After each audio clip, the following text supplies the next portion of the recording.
Hi everyone, in this video we're going to be taking a look at how to use puns within our writing. Now this is going to help us when we're working at writing articles and thinking about how to use humour and playing on words to make your writing effective. Now if you haven't done so already, please could you like and subscribe, it really helps us out when you do so. Now we're going to jump ahead and try and unpack what it is that is the British sense of humour. Now what we're going to do, we're going to think about the different types of humour that we have. Now in a minute you're going to see different types of humour that might characterise the British humour, so I want you to think about each key term and think about which one best describes the British sense of humour, which is quite a hard thing to pin down at times.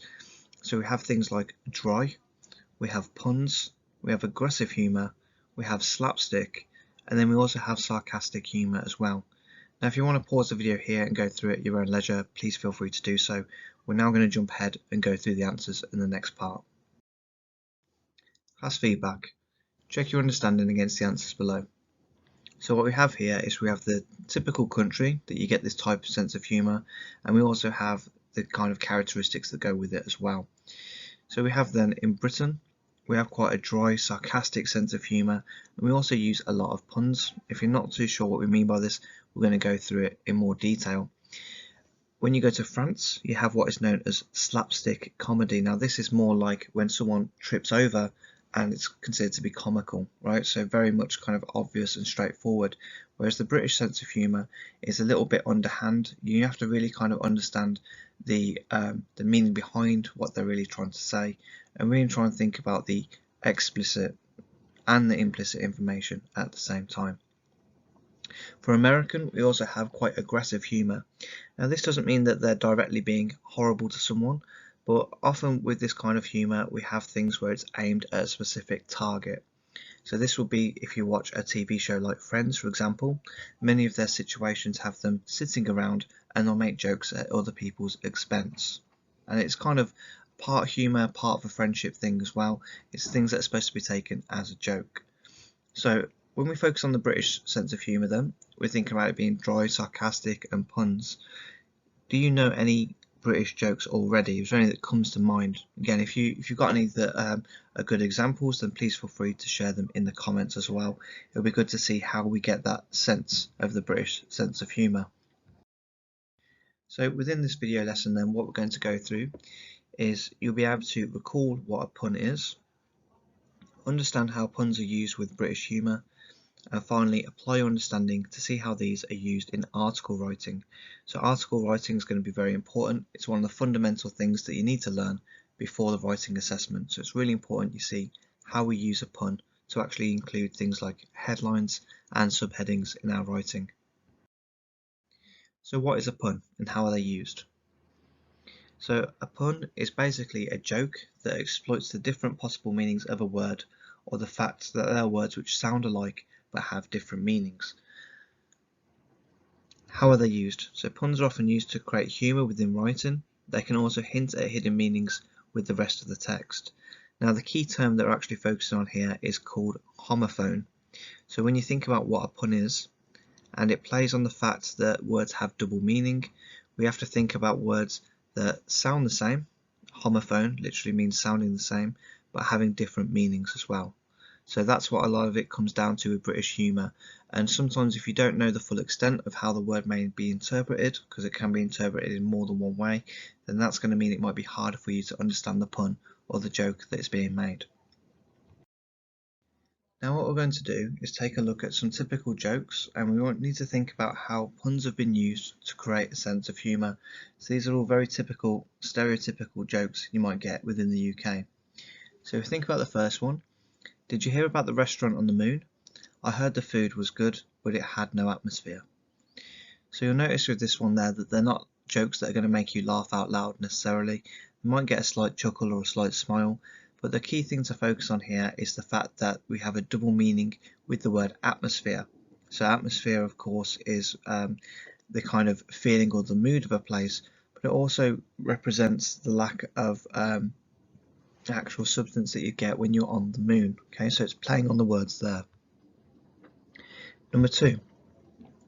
Need a narc to save 2 of every animal? I know a guy. So with this one, it's just playing on the fact that Noah, as in the name Noah, sounds like no a guy. And this is quite typical of the way British people speak, because a lot of the time people who have brought up in Britain often speak English incorrectly. And what I mean, they don't speak the proper form of English, and we often merge our words together, so it can be a little bit difficult to understand. So again, with that one, it means Noah, almost like the name, and it also means to know someone. So know a guy. Number 3. My grandpa has the heart of a lion and a lifetime ban from the zoo. So what they're doing here is playing on the term heart of a lion, which is to mean that someone is brave, and also at the same time the joke is saying they have a ban from the zoo, which means that they have went in there and somehow obtained this heart from a lion. Okay, again, very comical in some respects. Number 4, becoming a vegetarian is one big mistake. Okay, and playing on the word there, again, very similar to number 2, where we're merging a few words together. So missed steak almost sounds like the word mistake, which means to do something wrong or incorrectly. Number 5, my wife tried to apply at the post office, but they wouldn't let her. They only said males work here. So we've actually got 2 key words there that are playing on this kind of pun scenario, and you've got the word males,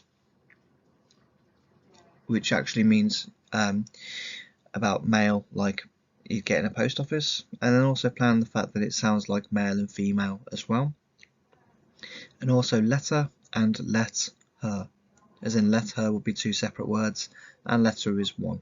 So you can see there how we've got that play on words. Okay, stretch and challenge. Come up with your own pun using a play on words. Now this is a really good thing to do, because you will need to do this kind of thing when you're coming up with headlines and subheadings for your articles as well. Look at the exam question and attempt the challenges that follow. You've been asked to write an article about the dangers of social media. In your response, you should write in the form of an article, discuss the positives and negatives of social media, and finally, use a range of DeForest techniques. Now, if you do want to have a go at this question, that's absolutely fine. You can go ahead and do so. We're also going to make a follow-up video where we go through how to approach this and actually write the response as well. So if you're interested in that, please do look out for that, because it'll be uploaded next week. So the first thing to think about with this one is to try to come up with 2 or more puns for the headlines or subheadings. The super challenge would be try to use a play on words to engage the audience, so try and create a sense of humour maybe. And then the mega challenge, we're going to look at some examples on the next slide and compare them to your own ideas. Okay. Look at the possible puns and use them to begin your own response. TikTok, too much time on social media. Tweet others the way you want to be tweeted. Can't use social media, that's an Instagram. So you can see there I've tried to use a little bit of a play on words. With the first one, TikTok is actually the noise that a clock makes. It's also the form of social media that can be used. Tweet others the way you want to be tweeted. Again, I'm talking about using Twitter and the way we treat people. And the final one is about Instagram, which is another form of social media, and saying people who can't use it makes you an automatic grandma, basically. So an Instagram. If you found this video supportive, then please do like and subscribe. It really helps out when you do so. New videos will be added every single week. Alternatively, leave us a comment below or visit our partner channel Bookworm Teaching for more things relating to English. Thanks ever so much, guys. Bye.